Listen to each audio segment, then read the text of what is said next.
Steven Jenkovic with Strong Dogs USA. Sitting down for this one because I still got to sing for my supper, which means I got to train Arya later, and my feet are kind of tired. Today's video, we want to talk about the things you got to take into consideration and to look for when you're thinking about adopting a puppy from a shelter.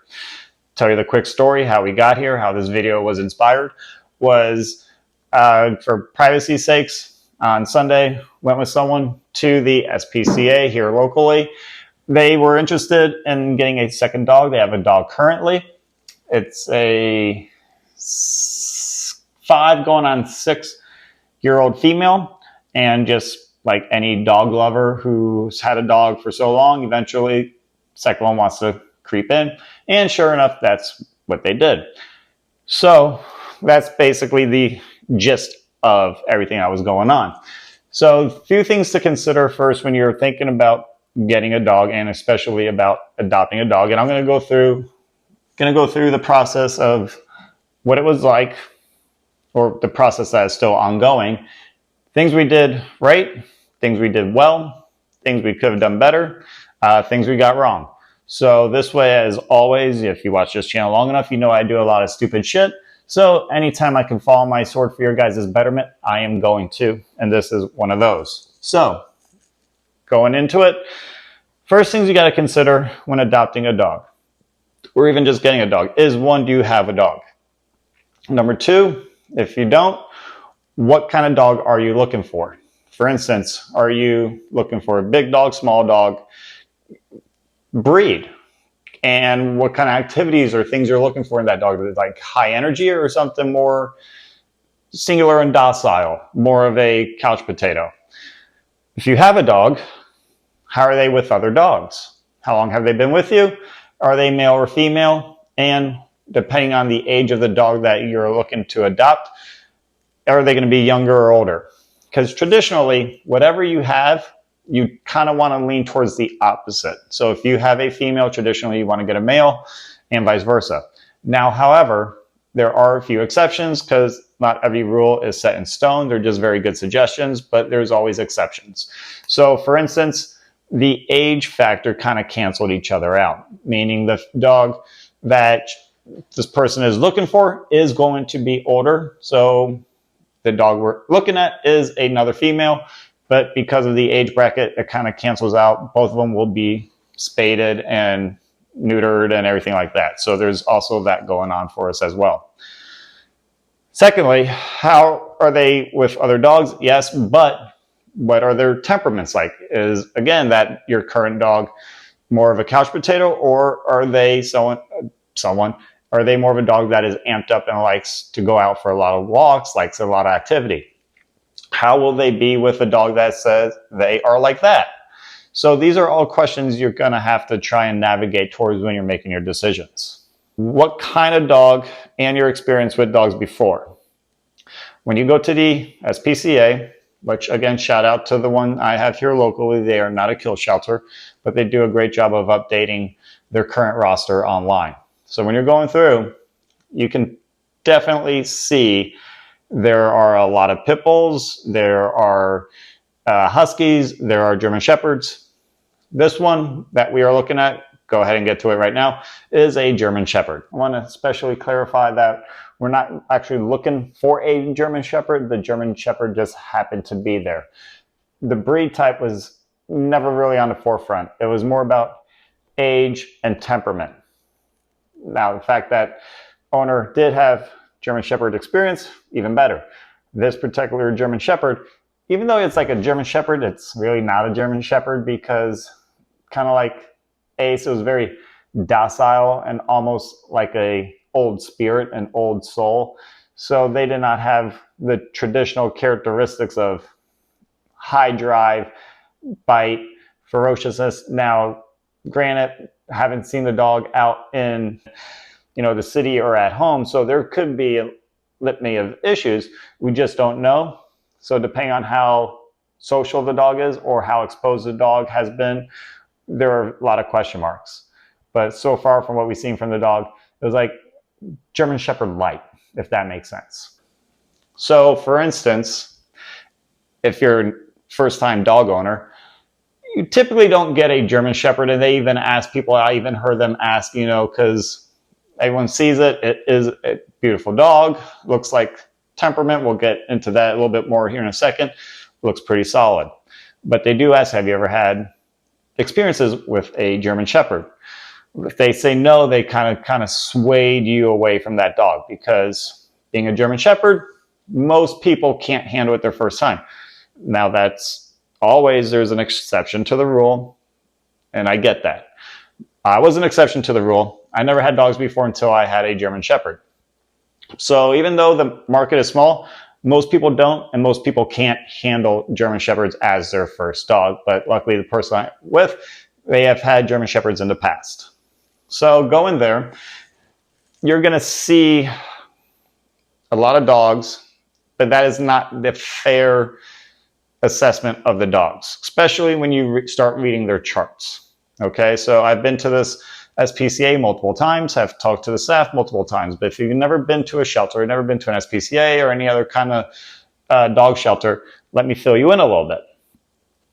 The charts that you see there are very black and white, they're very generic.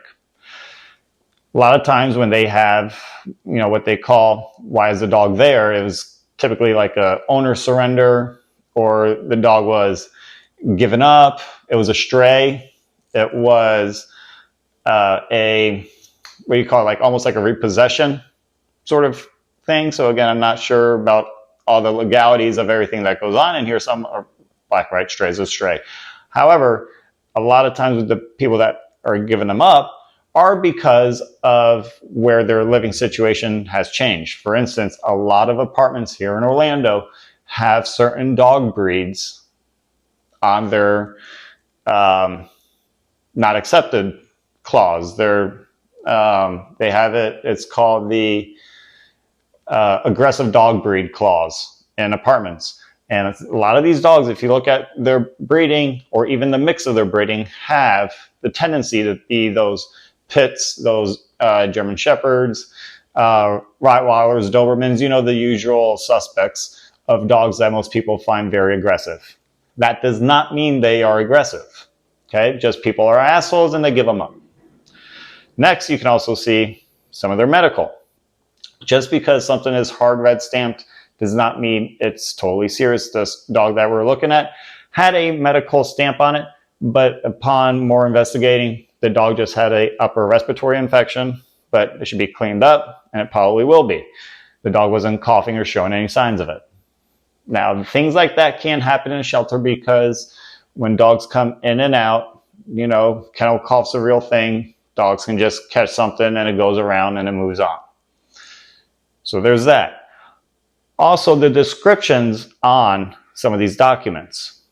When you read them, they can kind of paint a picture of the dog, but that is just how they were interpreted when the dog came in. So for instance, this German Shepherd we're looking at had the fearful stamped on it.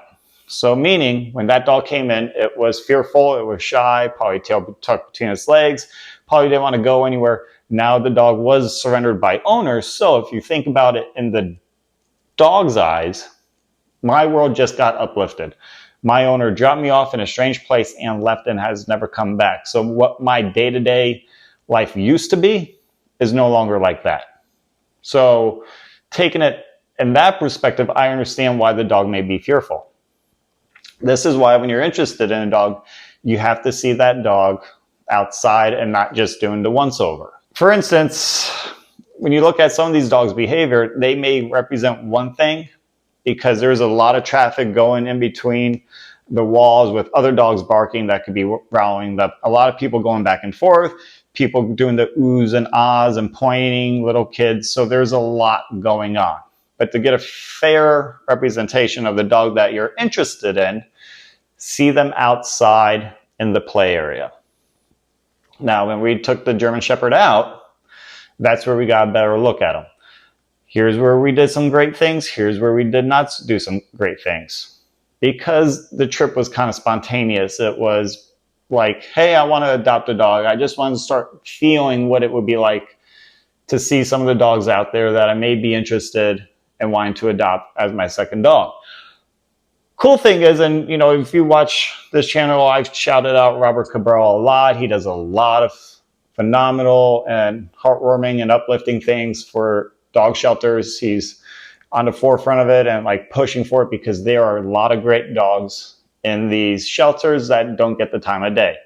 And I also think cosmetics is another one. I know I'm going to go off on a side road here, but I think cosmetics is another one because some of these dogs are mixes. Some of them aren't, like if you look at them, the prettiest of dogs, like your traditional coats and eyes. Some of them may have some backyard breeding, but that doesn't mean the dog has anything wrong with them that you should be looking for, which I will get here in a second. So that's just my little milk box thing. I think some dogs are in there because of, you know, the older ones, and the puppies go first, certain breeds go first, but I think cosmetics and age play a factor. But anyways, that's just me spitballing. When we take the dog out, we took the German Shepherd out into the play area. Again, that document said the dog was fearful. And that dog came right up to us. Wasn't shy or anything like that, came right up to us. She let us pet her, play with her ears, things like that. Even walked her on the leash that they had her to see how she is on the leash. Was there any reactivity? If I put a little pressure on her, did she want to fight it? Or does she just want to go with the flow and be around us? And that's kind of what happened. So talking to the gentleman, the officer, about some of the stuff he says, and it's true, and I understand it, because that is how the dog was interpreted as fearful. The dog was fearful when they came in. That does not mean that's how the dog is. The dog has been there for a month. So the nervous system has calmed down a little bit, and the dog has regulated itself now. So it's kind of understanding its routine. Now it could be, you know, new people all the time. I can get that part. But the fact is that that dog did not show anything fearful. And I get it on their end because they do not update these documents week by week or month by month. It's just, it is what it is, and that's it. Same thing with their medical. Same thing when it says advanced handlers only. That could be the dog has a medical condition with hips or legs or backs, things like that. That does not mean you have to be an advanced handler for this particular dog. It's just a generic term. So take that with what you may, but understand, just because I don't want it to be a turnoff. I don't want some of the definitions, and that's why I'm trying to go through some of these that shouldn't be a turnoff. Okay. We were able to check its teeth. It was more like it was like a human at the dentist. It was like, open, okay, let me turn, but once you're done for a second, I'm gonna look away. The dog never showed any real resistance. It wasn't really putting up a fight. It didn't want, you know, wasn't doing it begrudgingly. It was exactly like that. Like when you're at the dentist and they're done saying open and you're like, I'm moving away. That's basically what it was. Dog did have some crooked ass incisors. I'm gonna assume there may have been some poor breeding going on. Just assuming, but temperament wise, it was so far so good. Did not check its feet. I did not rub the dog's feet to see how they would react if I swiped their feet. Tails, I did not bring a ball, did not bring food. So this way I could not see if the dog would be possessive or if the dog was interested in playing. And if they played, did they bring the dog ball back? Did they let go? Would they want to go after my hands? So there are a few holes in this production, but it is what it is. There's a lot of spontaneity here. So just doing it in real time, you kind of get lost in the moment. And you can say I kind of got lost in the moment because the dog was pretty, and you know, the story behind the dog in the shelter, and it starts tugging on your heartstrings. So you start seeing the emotion rather than the logic behind some of this. To my other point earlier, yeah, so that's why you wanted to see the dog out in the kennel, so you can get a real feel for the dog, not what you see. I'm sorry, you want to get the dog in the play area rather than the kennel, so you can really see what the dog is like.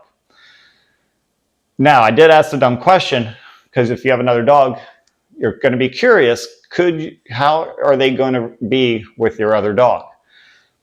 The SPCA, or at least this location, doesn't, and I understand this. I assume most shelters would be like this, that they do not allow you to bring your dog in to meet the other dog to see how they would interact. A few things: liability for one, in case shit goes down. They don't want to be responsible. Get it. Got to cover yourself. Number two, any cross-contamination, meaning if there's any contagions going around that whatever dog may have, you don't want anything from the outside getting inside, and from the inside, you don't want getting on the outside. So understandable. And they do not guarantee any dog's temperament or health. They do the basic rundown with the vet, but they don't go super in-depth like you would at your home vet. So bringing this back full circle, there are a lot of great dogs in shelters that need homes. Some dogs that are in shelters should not be in shelters. Some, yes, some should be put down, but a lot of them are actually good, fair dogs.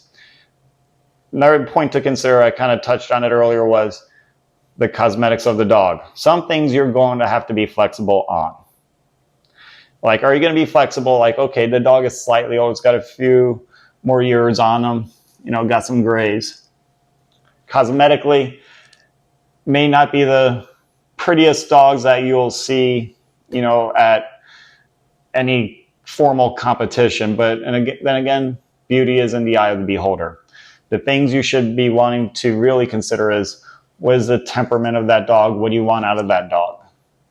And a little flexibility on the breed, because fortunately when it's a shelter, you're not going to have every available choice.